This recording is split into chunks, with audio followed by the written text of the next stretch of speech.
हाँ दोस्तों, एक बार फिर से आप सभी लोगों का पढ़ने और पढ़ाने वाली महफिल में हार्दिक स्वागत और अभिनंदन है। जैसा कि दोस्तों हम लोगों ने पिछली वाली क्लास में वैद्युत द्विध्रुव के कारण वैद्युत क्षेत्र की तीव्रता किन किन स्थितियों में निकाला जाता है और कैसे निकाला जाता है, ये सब चीज़ बहुत ही बढ़िया और बहुत ही अच्छे तरीके से सीख चुके हैं। और उम्मीद है कि आप सभी लोगों को किन किन पोजीशन में निकाला जाता है, कैसे निकाला जाता है, ये सब आप बहुत ही अच्छे से समझ चुके होंगे और अपने नोट्स कॉपी में बढ़िया से लिख भी चुके होंगे। तो आज दोस्तों हम लोग आगे चलते हैं। आज हम लोग क्या सीखेंगे कि एक समान वैद्युत क्षेत्र में कोई वैद्युत द्विध्रुव रखा गया है, उस वैद्युत द्विध्रुव पर कितना बल युग्म लगेगा और कैसे लगेगा। आज हम लोग इस टॉपिक को समझते हैं। तो ये टॉपिक बहुत ही मज़ेदार है और एग्ज़ाम में कई बार आया भी हुआ है। तो इस टॉपिक का आनंद लेने के लिए पहले आप लोग कॉपी और पेन को निकालेंगे, साथ साथ चीज़ों को समझेंगे और साथ साथ नोट्स बनाते रहेंगे। ठीक है, तो हेडिंग डालते हैं पहले हम लोग। तो हेडिंग हमारा क्या हो जाएगा, एक समान वैद्युत क्षेत्र में। ठीक भाई, क्या हो जाएगा हमारा हेडिंग, एक समान वैद्युत क्षेत्र में, एक समान वैद्युत क्षेत्र में वैद्युत द्विध्रुव पर लगने वाला बल युग्म आघूर्ण, तो ये आज की हमारी टॉपिक है ना, कि एक समान वैद्युत क्षेत्र है और इस एक समान वैद्युत क्षेत्र में कोई वैद्युत द्विध्रुव रखा गया है और उस वैद्युत द्विध्रुव पर कितना बल युग्म आघूर्ण लगेगा, आज हम लोग इसको सीखने वाले हैं। तो पहले हम लोग क्या करते हैं, एक समान वैद्युत क्षेत्र बना लेते हैं। क्या करेंगे, एक समान वैद्युत क्षेत्र, ये देखो भाई, ये हमारा क्या हो रहा है, एक समान वैद्युत क्षेत्र बन रहा है। क्या बन रहा है, ये एक समान वैद्युत क्षेत्र। इस एक समान वैद्युत क्षेत्र में क्या रखा जाएगा, कोई वैद्युत द्विध्रुव रखा जाएगा। क्या रखा जाएगा, कोई वैद्युत द्विध्रुव रखा जाएगा ना। तो हमने क्या किया, इस एक समान वैद्युत क्षेत्र में किसी वैद्युत द्विध्रुव को रख दिए। वैद्युत द्विध्रुव को भाई मैं कई बार बता चुका हूँ ना, वैद्युत द्विध्रुव को मैं कई बार बता चुका हूँ कि वैद्युत द्विध्रुव होता क्या है। तो वैद्युत द्विध्रुव दोस्तों एक ऐसा निकाय होता है जिसमें दो बराबर और विपरीत आवेश बहुत कम दूरी पर स्थित होते हैं। तो ये दो यहाँ पे देखो माइनस क्यों हो गया और यहाँ पे प्लस क्यों हो गया, दो बराबर और विपरीत आवेश हो गए ना, एकदम हो गए। ठीक है, तो इनके बीच की दूरी को हम लोग क्या मानते हैं, 2l मानते हैं। दूरी क्या मानते हैं, 2l मानते हैं। हमने मान लिया है कि जो वैद्युत द्विध्रुव है, ये जो वैद्युत द्विध्रुव है, वैद्युत क्षेत्र की दिशा इधर है और वैद्युत द्विध्रुव इधर रखा गया है। इसका मतलब ये हुआ कि यह वैद्युत द्विध्रुव वैद्युत क्षेत्र के साथ थीटा कोण पर झुका है। क्या है, थीटा कोण पर झुका हुआ है। ठीक है, तो अब इसके विषय भाई हमें जो शब्द लिखना है, मैं शब्द बहुत लिखवाऊंगा नहीं और केवल बोल दे रहा हूँ। अगर आपको लग रहा है कि यहाँ पे शब्द कुछ लिखने की ज़रूरत है तो आप लिख सकते हैं, बाकी शब्द लिखना बहुत ज़्यादा मायने नहीं रखता, खास तौर से फिजिक्स में। फिजिक्स एक ऐसा सब्जेक्ट है जिसमें शब्द लिखना बहुत ज़्यादा मायने नहीं रखता है। फिर भी अगर आपको लगता है शब्द लिखना है तो अब मैं बोल दे रहा हूँ। ठीक है, देखो भाई क्या लिख सकते हैं, केवल ध्यान से सुने और समझें। जैसे जैसे मैं बोल रहा हूँ वैसे वैसे आपको चीज़ों को समझना है। जैसे फिगर बनाए यार, वही चीज़ को केवल लिख देना है ना। देखिए भाई कैसे, माना एक समान वैद्युत क्षेत्र कैपिटल ई में है ना, माना एक समान वैद्युत क्षेत्र कैपिटल ई में कोई वैद्युत द्विध्रुव वैद्युत क्षेत्र के साथ थीटा कोण बनाते हुए रखा गया है। माना एक समान वैद्युत क्षेत्र में कोई वैद्युत द्विध्रुव वैद्युत क्षेत्र के साथ थीटा कोण बनाते हुए रखा गया है। तो वैद्युत क्षेत्र के कारण, किसके कारण दोस्तों, वैद्युत क्षेत्र के कारण आवेशों पर क्या लगता है, वैद्युत बल लगता है। क्या लगता है, वैद्युत बल लगता है। किसके कारण लगता है, वैद्युत क्षेत्र के कारण। तो इस वैद्युत क्षेत्र के कारण जो वैद्युत द्विध्रुव के आवेश हैं, उस वैद्युत द्विध्रुव के आवेशों पर क्या लगेगा, वैद्युत बल लगेगा। तो जो बल लगेगा, अगर प्लस आवेश है, प्लस आवेश पर बल वैद्युत क्षेत्र के दिशा में लगेगा, जबकि माइनस आवेश पर बल वैद्युत क्षेत्र के विपरीत दिशा में लगेगा। ठीक है, तो वैद्युत क्षेत्र के कारण वैद्युत द्विध्रुव के जो आवेश हैं, उन आवेशों पर क्या लगेगा, वैद्युत बल लगेगा। और प्लस पर बल वैद्युत क्षेत्र की दिशा में और माइनस पर बल वैद्युत क्षेत्र के विपरीत दिशा में। ये तो बल की दिशा हो गई, लेकिन बल का परिमाण कितना हुआ, तो बल का परिमाण प्लस आवेश पर बल यह बराबर क्यू ई लगेगा और माइनस पर बल यह बराबर माइनस क्यू ई लगेगा। ठीक है, तो ये दो बल लग गए। अब ये दोनों बल मिल करके एक बल युग्म बना लेते हैं। युग्म मतलब होता है जोड़ा। युग्म मतलब क्या होता है? जोड़ा। यानी ये दोनों बल मिलकर के एक जोड़ा बना लेंगे और ये जोड़ा जो बल लगेगा वह क्या करेगा? इस वैद्युत द्विध्रुव को वैद्युत क्षेत्र में लाने का प्रयास करेगा। कहाँ पर? वैद्युत क्षेत्र में लाने का प्रयास करेगा। जो ये वैद्युत द्विध्रुव झुका हुआ है वैद्युत क्षेत्र के साथ, ये बल युग्म लगकर इस वैद्युत द्विध्रुव को क्या करेंगे? वैद्युत क्षेत्र में लाने का प्रयास करेंगे। वैद्युत क्षेत्र में लाने का प्रयास करेंगे। तो जो ये बल युग्म लगता है, तो यह एक बल युग्म आघूर्ण जो बन रहा है, वह बल युग्म आघूर्ण को हम लोग लिखते हैं टाउ से। बल युग्म आघूर्ण को क्या लिखते हैं? टाउ से। और टाउ बराबर होता है बल गुणे लंबवत दूरी।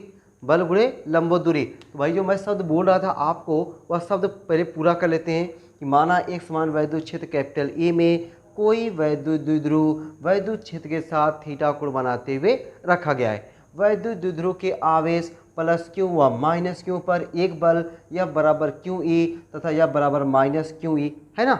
यह बराबर क्यू ई तथा यह बराबर माइनस क्यू ई जो कि परिमाण में बराबर तथा दिशा में विपरीत कार्यरत हैं।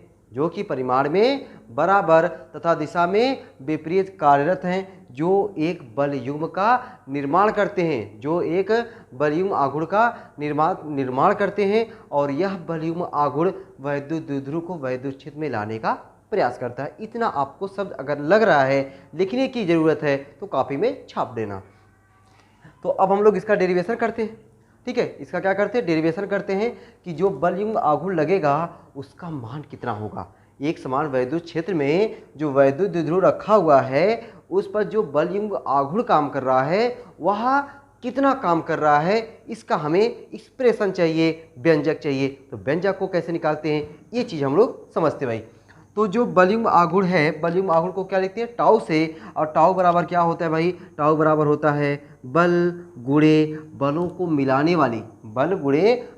मिलाने वाली क्रिया रेखा से लंबवत दूरी। तो मैं डायरेक्ट लिख दे रहा हूँ लंबवत दूरी। अब लंबवत दूरी कौन है भाई? देखो ये बल एक यहाँ पे काम कर रहा है, एक बल यहाँ पे काम कर रहा है। दोनों को मिलाने वाली क्रिया रेखा की लंबवत दूरी है ये वाली। ये वाई डिस्टेंस हमको चाहिए।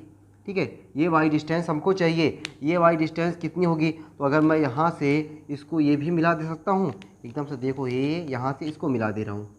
ठीक, ये इसको मिला देने से ये क्या बन गया? एक त्रिभुज बन गया। और अगर ये लंब डाला गया है तो ये 90 डिग्री का कोण बन जाएगा।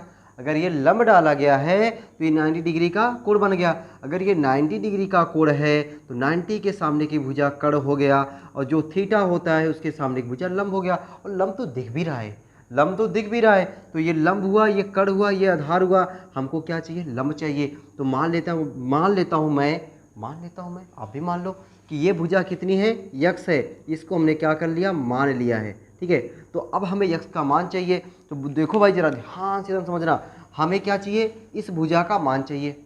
हमें क्या चाहिए? इस भुजा का मान चाहिए। तो अब हम लोग क्या करते हैं?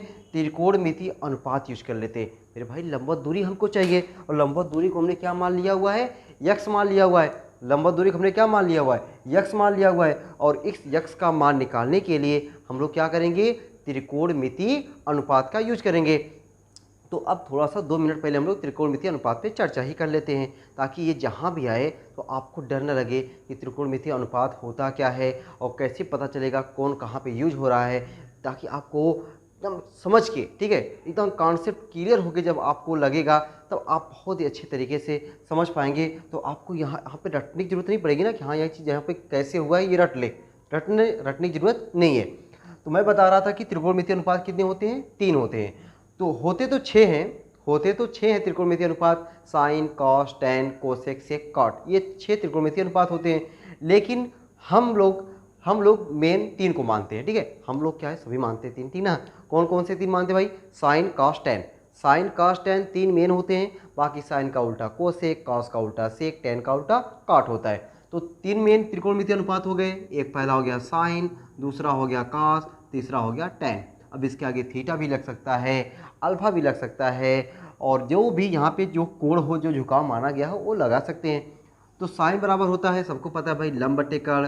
कॉस बराबर आधार बटे कर्ण। टैन बराबर लंब बटे आधार। यही होता है ना, साइन बराबर लंब बट्टे कर्ण, कास बराबर धार बट्टे कर्ण, टाइम बराबर लंब बट्टे धार। ये तो हम लोग क्लास 9 से ही रट्टा मारे हुए हैं, सबको याद होगा ना। अब सवाल उठता है कि हम लोग इस तीनों में से कौन सा इस भुजा को निकालने के लिए यूज कर दें। इस भुजा को निकालने के लिए इन तीनों में से कौन सा यूज करें, वही यूज करेंगे जिसके लिए दोनों का मान लगभग लगभग मिल जाए, दोनों का मान मिल जाए, उसी को तो यूज करेंगे, एकदम सर उसी को यूज करेंगे। तो साइन बराबर होता है लंब बटे कर्ण, लंब हो गया यक्स, यक्स का मान चाहिए, कर्ण हमें दिया है, मतलब लंब का मान निकालना है, ठीक है, कर्ण का मान पता है, चलो भाई ये तो स्टेबल लग रहा है, ये सही लग रहा है ना। अच्छा कास tan क्यों नहीं लगेगा, इसको चर्चा कर लेते हैं। कास बराबर होता है आधार बटे कर्ण, ठीक है, आधार देखो ये है, ये ना तो पता है और ना तो इसको हमें पाने की चाहत है, ठीक है, ना तो इसे हमें पाने की चाहत है, ना तो हमें ज़रूरत है इसकी, तो भाई ये ज़रूरत नहीं है तो इसको क्या मार दो, क्रॉस मार दो, मतलब इसकी ज़रूरत नहीं है, ये हम नहीं यूज करेंगे। क्यों नहीं यूज करेंगे, क्योंकि ना तो आधार हमको चाहिए ना तो आधार हमको दिया हुआ है। tan बराबर लंब बटे आधार, लंब तो चाहिए, ठीक है भाई, आधार ना तो पता है ना तो चाहिए। तो आपको आइडिया लग गया कि इसको निकालने के लिए हम लोग साइन यूज करेंगे, क्यों यूज करेंगे, कैसे यूज करेंगे, हमने इसको बता दिया, ठीक है। तो अब आते भाई, हमने क्या बताया, जो टाउ होता है, टाउ बराबर बल गुणे लंबवत दूरी, तो बल यहाँ पे क्या है यफ, लंबवत दूरी आपने क्या माना है, यक्स माना है, लंबवत दूरी क्या माना हमने, यक्स माना है। तो टाउ बराबर बल, बल की जगह पे क्या लिख सकते हैं, क्यू ई, यही ना, बल की जगह पे क्यू ई, लंबवत दूरी यक्स। अब यक्स का मान तो नहीं निकालने, देखो भाई मान कैसे निकालना है यहाँ पे, तो साइन थीटा, यहाँ पे जो रहेगा वही चीज़ लिखेंगे, थीटा है तो थीटा लिख दें, साइन थीटा, साइन बराबर क्या होता है लंब बटे कर्ण, तो लंब क्या है यहाँ पे यक्स हमने माना हुआ है, कर्ण क्या है 2l है, तो यक्स का मनवा चाहिए हमको, तो यक्स बराबर क्या हो गया 2l साइन थीटा। तो यहाँ पे क्या लिख सकते हैं 2l साइन थीटा, बस भाई बस बस बस, 2 मिनट और सब्र करो, आ गया आपका, ठीक है, बहुत लंबा नहीं है, बहुत आसान है, ठीक है। इधर देखो भाई टाउ बराबर क्या हो जाएगा, हम लोग 2l क्यू को साथ लिख दें, 2l क्यू को साथ लिख दें, बोलो भाई यस, ठीक है, क्यों साथ लिख दें 2l क्यू, अरे सर 2l क्यू को साथ में, आगे क्या बचा ई साइन थीटा। अब 2l क्यू तो देख करके सबको याद आ गया होगा, 2l क्यू है क्या, 2l क्यू है पी, पी बोले तो वैद्युत द्विध्रुव आघूर्ण, पी क्या है वैद्युत द्विध्रुव आघूर्ण। इसकी डिफिनीशन ही बताया भाई हमने कि आवेशों के बीच की दूरी और आवेश के परिमाण का गुणनफल वैद्युत द्विध्रुव आघूर्ण कहलाता है ना, वैद्युत द्विध्रुव आघूर्ण कहलाता है। तो कहने का मतलब है कि हम लोग 2l क्यू क्या लिखेंगे, पी लिखेंगे, 2l क्यू क्या लिखेंगे, पी लिखेंगे। तो अब यहाँ पे पी लिख देंगे तो आगे क्या बचेगा ई साइन थीटा, जब पी लिख देंगे तो क्या बचेगा ई साइन थीटा बच जाएगा। तो टाउ बराबर क्या हो गया आपका 2l क्यू जगह पे पी ई साइन थीटा हुआ ना भाई, पी बराबर क्या हुआ 2l क्यू हो गया, पी बराबर 2l क्यू हो गया, तो टाउ बराबर पी ई साइन थीटा। अच्छा ये तो ये हुआ। अच्छा एक लाइन और अगर करना चाहते हो वेक्टर रूप में, आपको एक नंबर पूछता है कि वेक्टर रूप में क्या हो जाएगा, ठीक है, तो कर देते वेक्टर रूप में। वेक्टर, वेक्टर मतलब होता है सदिश, सदिश रूप में ना, कभी कभी आपको वेक्टर रूप लिखे या सदिश रूप लिखे, दोनों बतिया एक है, ठीक है।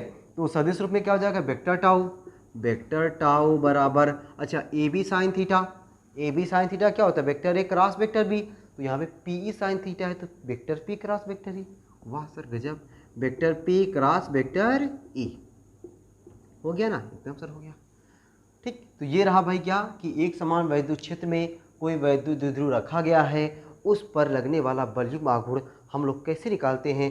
उम्मीद है भाई आपको अच्छे तरीके से, बहुत ही अच्छे तरीके से समझ में आ गया होगा। अगर नहीं भी आया है ना तो आप वीडियो के बाद फिर से देखोगे तो आपको ज़रूर समझ में आ जाएगा, ठीक ना। और भी कोई दिक्कत परेशानी है, प्रॉब्लम है, दुख तकलीफ है तो आप लोग कमेंट बॉक्स में इसको मेंशन करो, ठीक है। तो मैं देखूंगा कि भाई हाँ क्या है क्या नहीं है।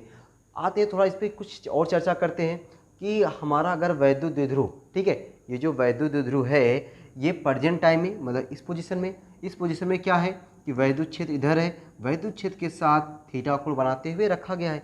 अगर वैद्युत द्विध्रुव वैद्युत क्षेत्र के साथ थीटा कोण ना बनाते हुए वैद्युत क्षेत्र की दिशा में रख दिया जाए, वैद्युत क्षेत्र की दिशा में ही रख दिया जाए, तब इस पर कितना बलयुग्म आघूर्ण लगेगा। अच्छा एक कंडीशन, दूसरी कंडीशन ऐसे ना रख करके ऐसे रख दिया जाए, ऐसे मतलब लंबवत रख दिया जाए, लंबवत अगर रख देंगे तब इस वैद्युत द्विध्रुव पर कितना बलयुग्म आघूर्ण लगेगा उसको देख लिया जाए। अच्छा एक कंडीशन ये, दूसरी कंडीशन ये, तीसरी कंडीशन क्या हो सकती है, अरे ऐसे रख देना एक बार, एक बार ऐसे तो भी रख सकते हैं, ऐसे रखेंगे तो क्या हो जाएगा, वैद्युत क्षेत्र की दिशा इधर, वैद्युत द्विध्रुव को हमने रख दिया इधर, दोनों के बीच एक इधर जा रहा है दूसरा इधर जा रहा है, तो कोण कितना हो गया, बोलो भाई कोण कितना हो गया, 180 डिग्री। मतलब जब विपरीत दिशा में रहेगा तो कोण 180 डिग्री, जब उसकी दिशा में रहेगा तो कोण 0 डिग्री, और जब ऐसे रहेगा, ऐसे मतलब लंबवत रहेगा तो कोण 90 डिग्री। ठीक है, ये तीनों केस पे हम लोग आते हैं भाई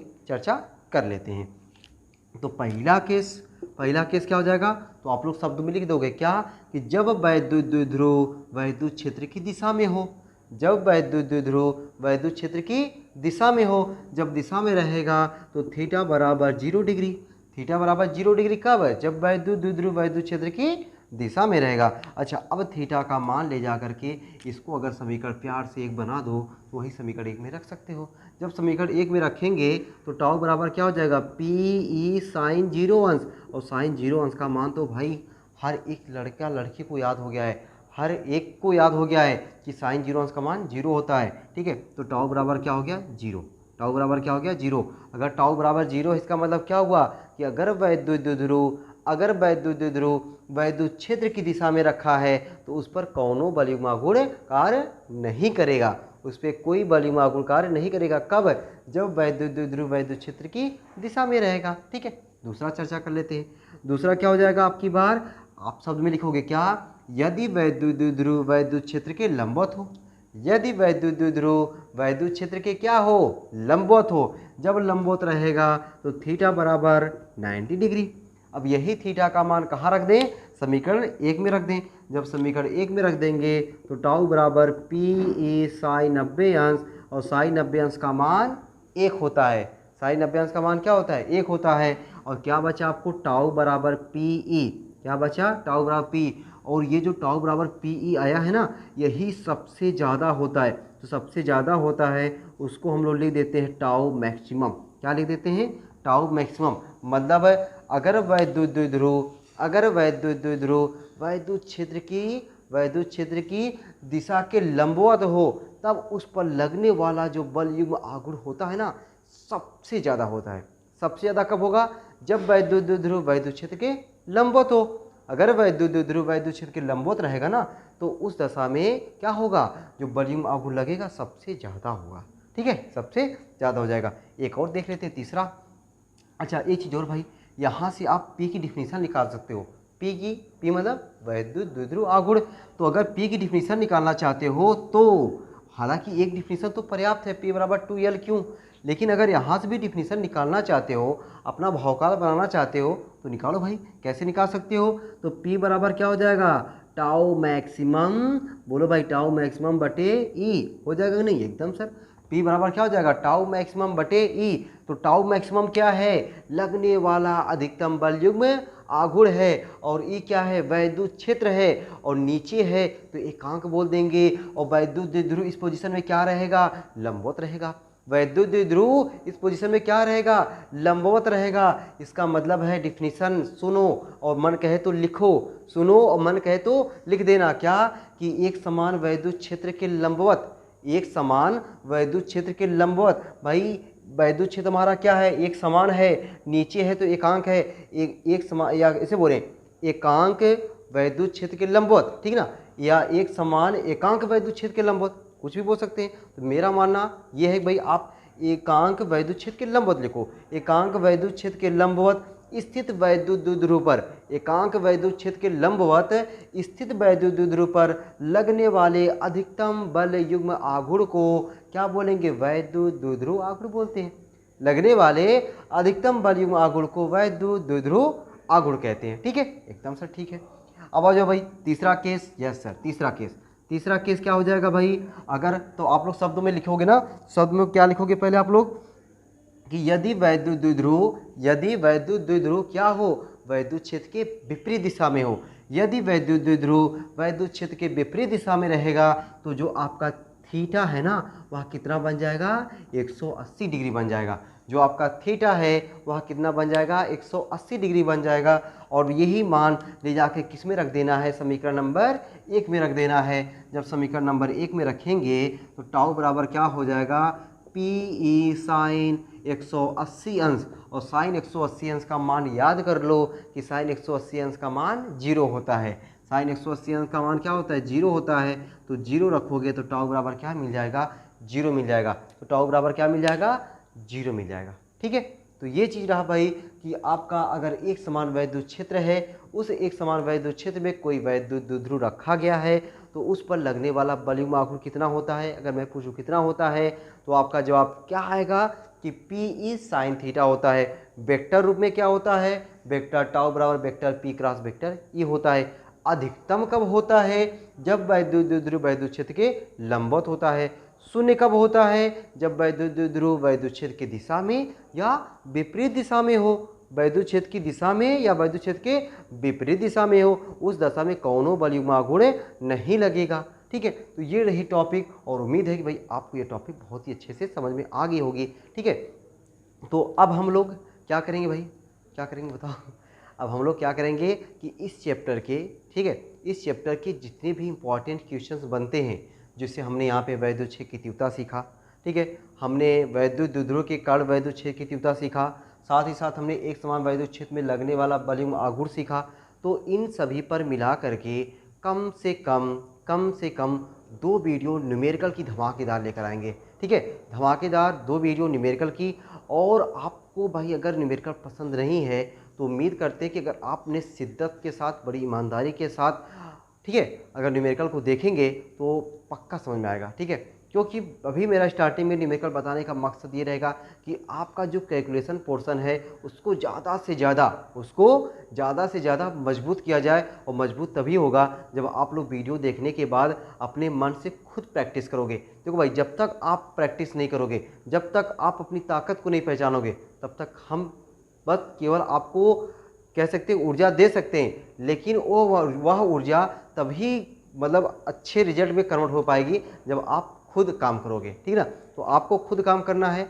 आप न्यूमेरिकल देखिए कैसे लगाया जा रहा है, कैसे कैसे क्या हो रहा है, उसके बाद खूब प्रैक्टिस करिए। जब प्रैक्टिस करेंगे, जब आप अपने मन से करेंगे, तभी आपके अंदर वो एनर्जी मिलेगी, तभी आपके अंदर आत्मविश्वास भी आएगा। लगने लगेगा कि हाँ यार, अब मुझे न्यूमेरिकल पसंद आ रहा है, मैं न्यूमेरिकल खुद ब खुद कर ले रहा हूँ, तो आप खुद अपने मन से करने लगेंगे। तो 2 वीडियो लेकर आएंगे न्यूमेरिकल की, और उसमें कम से कम 35-40 मिनट की वीडियो और धमाकेदार। कम से कम मेरा लक्ष्य रहेगा आपको 15 न्यूमेरिकल, कम से कम हम लोग 15 न्यूमेरिकल लगाएंगे। तो 15 न्यूमेरिकल ये, बाकी पिछली वीडियो में भी हमने कम से कम 3-4 न्यूमेरिकल बता दिए हैं। तो 15 3 18-20 न्यूमेरिकल एक चैप्टर का लगाएंगे भाई, बहुत है ना, इतना न्यूमेरिकल बहुत है। हालांकि मेरा सिद्धांत आपकी बार ये था कि मैं ज़्यादा से ज़्यादा न्यूमेरिकल एक तरफ से न्यूमेरिकल लगाऊं, लेकिन वो सिस्टम नहीं बन पा रहा कि मैं क्वेश्चन मुझे लिखना पड़ता है ना, क्वेश्चन लिखना पड़ता है। अगर कोई सिस्टम ऐसा बन जाता कि डायरेक्ट यहाँ पे न्यूमेरिकल आ जाता तो लो लगाने में कुछ और मज़ा होता। तो अभी ये सिस्टम ऐसा नहीं बन पा रहा है, देखेंगे अगर सिस्टम बनेगा फिर कभी तो उसको ऐसा करेंगे। लेकिन अभी फ़िलहाल जो सिस्टम बन रहा है, जैसे बन रहा है, वैसे मैं आपकी हेल्प करने के लिए तैयार हूँ। मिलेंगे फिर अगली क्लास में धमाकेदार न्यूमेरिकल के साथ। अगर आपको वीडियो पसंद आ रही है, वीडियो को लाइक, कमेंट और सब्सक्राइब करना जरूर ना भूलें भाई। ठीक है, और ऐसे ही आप लोग सपोर्ट करते रहें और मैं आपका सपोर्ट करता रहूँ। ठीक है, फिर मिलते हैं अगली क्लास में, तब तक के लिए सबको बाय बाय।